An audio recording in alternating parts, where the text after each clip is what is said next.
हम जो रवाई घाटी के लोग हैं, हमने तो राजशाही के खिलाफ भी आवाज उठाने का हमारे अंदर दम था। लोकतंत्र के महापर्व में कहीं ना कहीं बड़ी उठाफटक आप लोगों ने देखी, और एक ऐसा व्यक्ति डॉक्टर कपिल देव रावत, जिन्होंने चुनाव में कोई प्रतिभाग नहीं किया, आपत्ति उनके नाम पे दर्ज हुई, उनको जो है उनका नामांकन रद्द हुआ, और नामांकन रद्द होने के बाद परिणाम के दिन कहीं ना कहीं हर जगह कपिल देव रावत जो है दिख रहे थे, और एक भावुकता उनकी पत्नी के चेहरे पे हमने देखी, और उसी सब चीजों को लेके उन्हीं सब बातों पे आज चर्चा करेंगे डॉक्टर कपिल देव रावत से। तो सबसे पहले डॉक्टर कपिल देव रावत जी, आपका स्वागत पहाड़ संदेश परिवार पे। बहुत बहुत धन्यवाद। और मैं पहाड़ संदेश न्यूज चैनल का मैं हृदय से आभार व्यक्त करता हूं कि आप जो ये सत्यता दिखाने का जो लगातार जो काम कर रहे हैं, आप इसके लिए बधाई के पात्र हैं। बहुत बहुत धन्यवाद सर। साथ ही कपिल देव जी, लोकतंत्र का एक महापर्व, नगर की सरकारों को चुनने का एक समय, और उस बीच बड़कोट नगर पालिका एक हॉट सीट के तौर पे उभर के आना, इस बीच आपका नामांकन रद्द होना, निर्दलीय प्रत्याशी विनोद डोभाल की जीत के दिन आपकी धर्मपत्नी के आंखों में आंसू छलकना, क्या सब किस तरीके से ये सब चीजें आप देख रहे हो? देखो, ये जो जनता का जो जनादेश होता है, इसको हर व्यक्ति को सहर्ष स्वीकार करना पड़ता है। और जब तक रही आप कि मेरे माँ के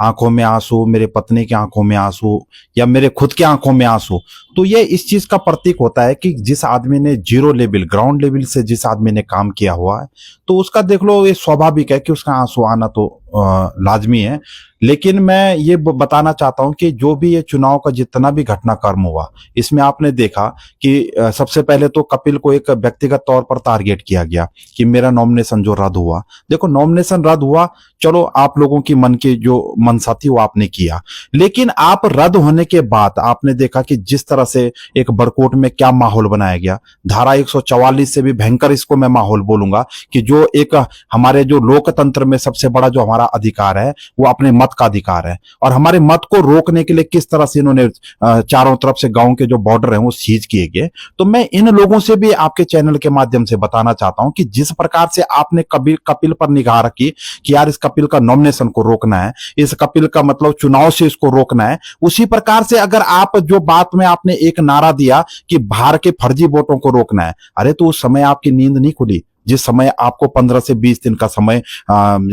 मिला था कि यार किसी प्रकार के अगर आपको लगता है कि इसमें कोई आदमी बाहर का है, या किसी पे आपको कोई डाउट है, या किसी आदमी पे संदेह है, तो आपको तो इसके लिए वक्त मिला था। तब तो केवल आपको सपने में भी उस टाइम कपिल आ रहा था। तो इस प्रकार के जो काम होते हैं, इस प्रकार की जो छवि होती है, वो समाज के अंदर किसी भी व्यक्ति को नहीं बनानी चाहिए, क्योंकि चुनाव आज निपट गया, लेकिन जो जख्म पूरे रवाई घाटी को इन लोगों ने चुनाव के दौरान दिया, शायद मैं ये मानता हूं कि कई साल बीत जाएंगे, उस पीड़ा को लोग नहीं भूल सकते।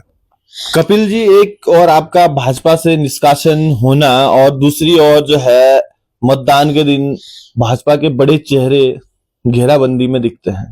किस तरीके से ये चीजें आप देख रहे हैं? देखो, मुझे भाजपा से निष्कासित किया तो मैं ये बोल सकता हूँ, मुझे जो भाजपा से निष्कासित किया गया, ये व्यक्तिगत तौर पर मुझे किया गया है। मैं ये बोल सकता हूँ, मुझे प्रदेश अध्यक्ष जी ने भाजपा से निष्कासित नहीं किया, मुझे माननीय कोठारी जी ने भाजपा से निष्कासित नहीं किया। ये चंद जो यहाँ पे दलाल, मैं इनको बोलूंगा, इनकी मनसा ही मुझे पहले पार्टी में लाने की नहीं थी, उसके बाद मैं पार्टी में भी अपने अप्रोच से आया, उसके बाद मुझे टिकट में इन्होंने क्या किया वो सब लोगों को पता है, फिर इन्होंने मुझे बाहर भी कर दिया। तो मेरे आप छत में आज भी देख सकते हो, भारतीय जनता पार्टी का जो झंडा है वो जब तक मेरी जिंदगी रहेगी वो लहराता रहेगा, आप उसको नहीं हटा सकते हो। मेरे जितने भी बैनर होल्डिंग्स है वो अभी तक भी मेरे छत में लगे हुए हैं। तो इनके हटाने ना हटाने से मुझ पर कोई प्रभाव नहीं पड़ता है। मैं भारतीय जनता पार्टी का सिपाही हूं और वो ताउम्र रहूंगा। लेकिन दूसरी चीज, मैं एक चीज और भी बताना चाहता हूं कि जब पुलिस के द्वारा एक अल्टीमेटम 48 घंटे पहले जारी कर दिया गया था कि जितने भी बाहरी व्यक्ति शहर के अंदर हैं वो कृपया शहर को छोड़ दें, ये मतलब पूरे क्षेत्र में एक चर्चा का विषय भी है। ठीक है, जो बाहरी आदमी वो शहर छोड़े, तो इन्होंने जब बोला तो उन्होंने लोगों ने किया, लेकिन उसके बावजूद भी 48 घंटे के बावजूद भी ये दो जो लोग थे बड़कोट के अंदर, मैं उनका नाम भी अगर नहीं लूंगा तो लोग उनका नाम सब पहचान चुके हैं। तो ये दो लोग किस हैसियत से बड़कोट के अंदर घूम रहे थे, किस हैसियत से मतदान केंद्र के अंदर जा रहे थे, क्या इनका कोई वोट है यहाँ पे? तो इस प्रकार के मतलब जो अनावश्यक प्रेशर इन्होंने जो जनता के ऊपर बनाए, तो मैं ये बोल सकता हूं कि चुनाव आज निपट चुके हैं, लेकिन जनता आपको आने वाले समय में इसका बहुत अच्छी तरीके से जवाब देगी। और मैं ये इन लोगों से भी कहना चाहता हूं कि दूसरों के साथ मजाक करना, दूसरों की बातों पे हंसना और दूसरे के साथ गेम खेलना, ये बहुत सरल बात होती है। आप लोगों से भी मेरा निवेदन है, लोकतंत्र में आइए और अपने वजन को जरूर एक बार आजमाइए। यदि बात करें तमाम चीजें लोकतंत्र के महापर्व में आपने देखी कि कहीं ना कहीं निर्वाचन आयोग पूरे घटनाक्रम को देखने के बाद कोई संज्ञान लेगा इन चीजों का, कि बूथों पे जिस तरीके से कुछ लोग जा रहे थे, जो आप बता रहे हैं किस तरीके से जो है राष्ट्रीय दलों के कुछ लोग जो है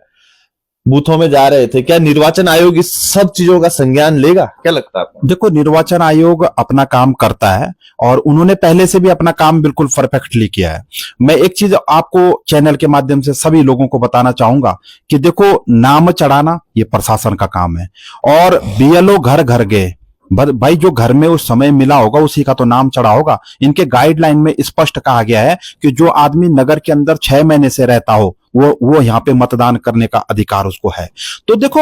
मैं तो ये बोल सकता हूं कि प्रशासन ही अगर गलत है तो ये इनको प्रशासन पे आवाज उठाना चाहिए। भाई प्रशासन के द्वारा नाम चढ़ाए गए, और मैं इस चीज को बहुत चैलेंज से कह सकता हूं कि जितने भी नाम, ये 10,800 जितने भी नाम बरकोट के अंदर थे, ये सब बरकोट के निवासी हैं। कोई यहाँ पे किराए में रहता है, कोई अपने बच्चों के साथ रहता है, कोई अपने माँ बापों के साथ रहता है, और अधिकांश लोगों के तो यहाँ पे घर है। तो ये इनके नजरों में फ्रॉड इसलिए थे कि इनका कहीं पे भी जमीन पे कहीं आप इनका, मैं ये बोलता हूँ, वजन आपको दिख गया होगा चुनाव के बाद। इनका कहीं वजन नहीं था, ये गलत तरीके से चुनाव को जीतना चाह रहे थे। लेकिन जब परसों मेरे क्षेत्र की जनता को जब पीड़ा हुई और उनके साथ अभद्र व्यवहार जब हुआ, तो मुझे तो बरकोट में एक ही चैनल दिखा, वह है पहाड़ संदेश, जिसने मतलब सत्य को जनता के बीच में लाने का जो आपने प्रयास किया, आपके मैं इस जज्बे को सलाम करता हूं। और मैं ये भी कहना चाहता हूं कि आपको भी मैं व्यक्तिगत तौर पर कहता हूं कि यहाँ के लोगों की जो मानसिकता है, कई लोगों ने आपके ऊपर प्रेशर बनाया होगा कि आप ऐसा क्यों कर रहे हो, आप ऐसा क्यों कर रहे हो, आपको मार दिया जाएगा, आपको वो उठा दिया जाएगा।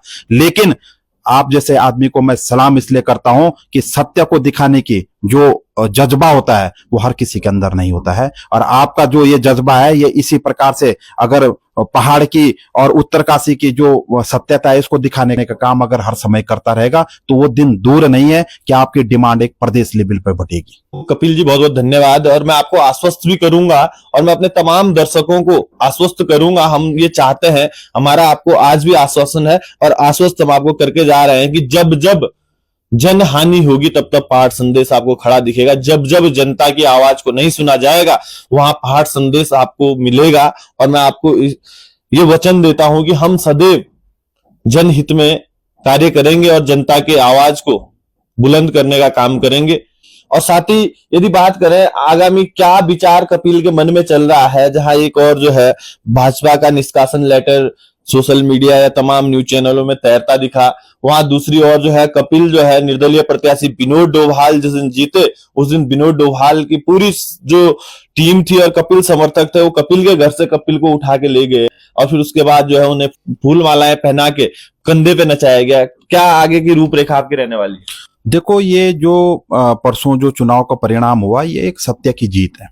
और जो आदमी अच्छों के साथ रहता है या अच्छे काम जो करता है, तो निश्चित है उसको समाज किसी न किसी रूप में उसका रिजल्ट जरूर देती है। और दूसरी चीज मैं आपके चैनल के माध्यम से ये भी बताना चाहता हूं कि शायद ये जो बाहरी लोग यहाँ पे आ रखे थे तांडव मचाने के लिए, ये चीज भूल चुके हैं कि हम जो रवाई घाटी के लोग हैं, हमने तो राजशाही के खिलाफ भी आवाज उठाने का हमारे अंदर दम था, क्योंकि हमारे खून में राजशाही को भी मतलब मैं बोल सकता हूं कि उनका मॉरल डाउन करने का हमारे अंदर खून दौड़ता है। तो ये तो लोकतंत्र है, लोकतंत्र में तो हर किसी को अधिकार है। आज आप देख सकते हो यहाँ पे तिलाड़ी है, जब यहाँ पे गोली कांड हुआ तो उस समय भी यहाँ पे हजारों की संख्या में हमारे रवाई घाटी के लोग इकट्ठे हुए और उन्होंने अपने जान की परवाह न की, अपनी जान तक दे दी, लेकिन वो सत्य के लिए हमेशा लड़ते हैं। और इन लोगों को भी मैं बताना चाहता हूं कि जिस प्रकार से आप इसको एक बांग्लादेश और पाकिस्तान का जो स्वरूप आप बरकोट को दे रहे थे, उससे आपको कहीं पे भी फायदा नहीं हुआ, आपको नुकसान उस समय भी झेलना पड़ा। और आने वाले समय में जब भी आप किसी भी चीज के बारे में यहां लड़ने की सोचोगे, तो ये रवाई घाटी की जो जनता है, ये आपको इसी प्रकार से मुंह तोड़ जवाब देगी। जिन लोगों ने मेरे साथ गलत किया उन्होंने मेरे साथ गलत नहीं किया है, मेरे हजारों लोगों की भावनाओं को भी उन्होंने ठेस पहुंचाने का काम किया है। और रही आगे की बात, देखो मैं तो इस चीज को बहुत पहले से कहता था, राजनीति में उतार चढ़ाव आते रहते हैं, राजनीति में हार जीत भी चलती रहती है। देखो मुझे जीतना था, मैं चुनाव लड़ता तब भी मुझे समाज के बीच में ही कार्य करना था, और आज किसी कारणवश इन कायरों के जो मतलब गलत हरकतें थी उसके कारण अगर मैं चुनाव नहीं लड़ पाया, तो देखो मुझे तो जनता के बीच में रहना है। मेरा नॉमिनेशन जिस दिन रद्द हुआ उसके दूसरे दिन भी मैं क्षेत्र के कार्यक्रमों में था। तो देखो मुझे इन चीजों से कोई फर्क नहीं पड़ता है, क्योंकि मैंने अपना जो तन मन जो मेरा जीवन है वो जनता के सेवा में मैंने अपने को समर्पित कर रखा है। और जो आदमी जनता के लिए अपना जीवन जो समर्पित करता है उसको इन चीजों से कोई प्रभाव नहीं पड़ता है। और मैं आपके चैनल के माध्यम से एक चीज और भी बताना चाहता हूं कि चुनाव में आपने देखा होगा सैकड़ों चेहरे बड़कोट के अंदर थे, वो चेहरे केवल चुनाव तक थे। चुनाव के बाद आपको हर गांव में, हर गली में, हर मोहल्लों में ये डॉक्टर कपिल ही रावत दिखेगा, क्योंकि जो समाज का जो सच्चा सेवक होता है, मैं जनता को अपने भगवान के रूप में देखता हूं, और भगवान के रूप में अगर मैं जनता को देखता हूं तो मैं उनका सेवक हूं। और सेवक का काम एक ही काम है कि अपने भगवान की हर समय पूजा करना, उनके बीच में रहना, उनके सुख दुख में खड़ा होना, ये मेरा एक जीवन का लक्ष्य है। तो चलिएगा साथियों, ये हमारे साथ एक व्यक्ति जो समाज की पीड़ाओं के साथ सुख दुख में खड़ा रहता है, आपसे हमने रूबरू करवाया डॉक्टर कपिल देव रावत को। तो बने रहिएगा पाठ संदेश के साथ। प्रणाम, नमस्कार, धन्यवाद।